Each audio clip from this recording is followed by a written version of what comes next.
Examining the secrets of the X-Files pilot, how the first episode of the 90s television series sets up years of storytelling to come.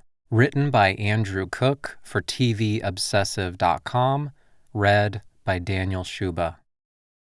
The X-Files, as almost everyone knows by now, is the story of FBI agents Fox Mulder and Dana Scully. It chronicles their journey into America's weird heart and their discovery of a dark conspiracy, an alternate history of the United States which serves to teach us about our own. It's also the story of how they fall in love along the way. While the X-Files reception has been mixed, I consider it a quintessential piece of 90s pop culture and one of the greatest television shows ever produced.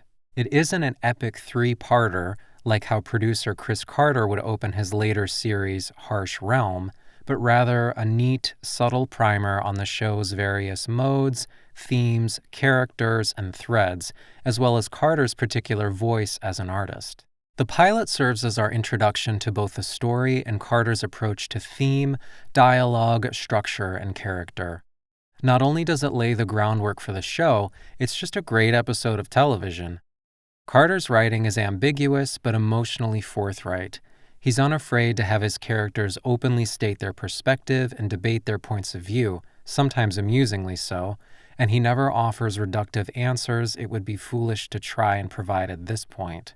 He embraces a lack of closure, not releasing tension, even in the episode's closing moments. The pilot doesn't feature the classic theme song, but the trademark atmosphere is immediately apparent. It begins with a woman running through a dark forest in the fictional town of Bellflower, Oregon. She's approached by an ominous figure, obscured yet standing in a beam of bright light. Her corpse is found the next day with 2 mysterious marks on her back, and the police aren't surprised because she's part of the class of '89. And so the story begins. This opening is amazing, with the camera swirling through darkness before being broken by the sharp light, with an unnerving and uncanny shroud obscuring the face of the woman's presumed attacker. These elegant, evocative visual touches continue throughout the episode. Director Robert Mandel and cinematographer Thomas Del Ruth capture the moody Vancouver wilderness quite beautifully, and the mise-en-scène they establish here is just as definitive for the series as Carter's writing. Carter introduces us to Scully first, as she receives the X-Files assignment from her boss, Assistant Director Blevins. The decision to lead with Scully positions her as our viewpoint character, making the X-Files essentially her story. Scully is sharp and well-spoken, her remarkable intelligence and fortitude immediately apparent. She doesn't budge an inch when confronted by these patriarchal authority figures and demonstrates strong intuition given her discomfort with the ominous, smoking man in the corner of the room. This strange man simply feels wrong, a wordless imposition on an otherwise anodyne office environment, the maleficence punctuated by the elegant over-the-shoulder pan from Scully to him while she speaks. It both roots us in her perspective and her innate distrust of the man. It's made even cooler for the critique of American power it foreshadows. We follow Scully down the rabbit hole, unsure what to expect of her odd assignment and strange new partner. But, surprise, surprise, it's David Duchovny, and you can even see the moment his hotness registers for her. The next few scenes establish quite a bit of the show's identity, especially regarding Mulder and his relationship with Scully. You quickly get the sense he's uncomfortable being the subject of near-constant mockery from his peers. He's aware he's thrown his career away in favor of esoteric conviction and practices a sarcastic distance as a result. He expects this treatment from Scully, but she comes away impressed with his record and willingness to stand his ground. Mulder delivers his first exposition slideshow, then his recklessness is established with his cavalier reaction to turbulence on the way to Oregon. Scully's need to prove herself to people she deems worthy, a subtle but important character trait, is established as they drive into town. After arriving in town, they exhume the remains of a previous victim, drawing the ire of local authorities. This establishes how Mulder's jaded sensibility compounds his distance from others and creates situations Scully will have to diffuse. Scully performs her first autopsy. Mulder's giddy enthusiasm suggests they're making further progress than he ever has before, causing us to wonder if Blevins made a mistake.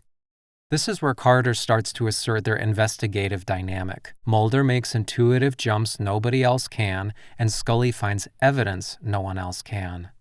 Their investigation leads them to two more members of the class of '89. Both are institutionalized. One, Billy, is a vegetable, and the other, Peggy, is paralyzed.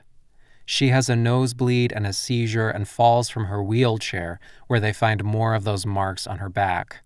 This establishes Carter's emphasis on visual storytelling. They return to the hotel later that evening. Fox mandated a scene of Gillian Anderson getting ready for bed, where Scully finds marks on her body that resemble the marks they saw before. She shows them to Mulder, who confirms they're only mosquito bites. It sets the stage for a contrived sex scene, but Mulder's response is platonic. They do get to know each other better that night, though, as Mulder opens up about his personal experience with the paranormal. As a child, his sister was abducted by aliens, never to be seen again. With this, Carter subverts the audience's expectations, deepens the bond between the characters, and establishes Mulder's deeper motivation. This display of vulnerability demonstrates his growing fondness, maybe even trust, in Scully, and is gorgeously helmed, with Mulder emerging from shadows, rain reflected from the window rolling down his face in silhouette, highlighting the emotional motivation for his career-ending crusade. This twists the typical intellectual reasoning for male character motivation, ascribing the intellectualism to Scully instead. Soon after, they get an anonymous phone call telling them Peggy is dead, establishing Mulder's reliance on shady informants. They go check it out, and when they return to the hotel, they find it ablaze, their evidence destroyed. This establishes the 2 steps forward, 1 step back nature of their work. Amid the flames, they meet the source of the phone call, which turns out to be Teresa Nemen, the medical examiner's daughter. She's another member of the class of '89 and afraid for her life. Mulder makes one of his intuitive leaps and decides Billy, the vegetable, is responsible for the disappearances, acting under orders from some other intelligence. They find some dirt from the woods on him, confirming his hypothesis and leading to the greatest cut in the episode. As Mulder and Scully debate what Billy's involvement could mean, with Scully now understanding Mulder's intuitive leaps are truly worthy and not just unhinged, Mulder points out whatever idea of his she agrees with will have to be written up in her report. With this, we move from a 2-shot into a reverse of Scully, both the edit and the beat of silence underscoring her understanding of what this means. Scully isn't sure where the truth is leading her, but she knows it's led outside her comfort zone. They go back to the woods and find Billy taking Teresa toward the light. They also find Billy's father, a police detective, had been assisting in the cover-up to protect his son. The agents convince the detective to help them, and their interference causes the aliens to depart prematurely. The agent's superiors interrogate Billy in a very well-blocked moment which pays off the entire episode's direction. In the first act, Mulder and Scully are usually framed separately, underscoring their distance. She doesn't know what to expect from him, and he doesn't trust her. As they work, they're drawn together, framed in the same shot more and more often. Now that it's over, they're separate again. Mulder stands next to Billy as he tells his story, his proximity signaling his investment in the truth and his support of the person telling it.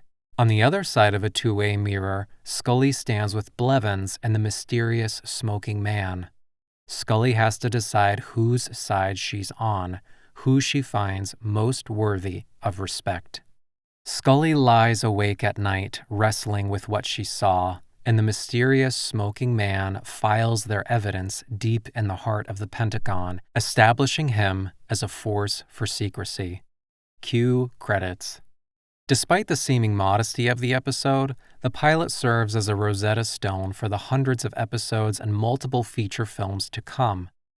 In addition to the several character and structural beats central to the series' formula, we see humans used as test subjects by an immutable force, implants in the body causing nosebleeds, and cross-generational human collaborations with that force. All these things will remain central touchstones for the series, all the way up to My Struggle 4 in 2018. This episode serves as the basis for a true example of auteurist television, and it's one of the best pilots ever produced.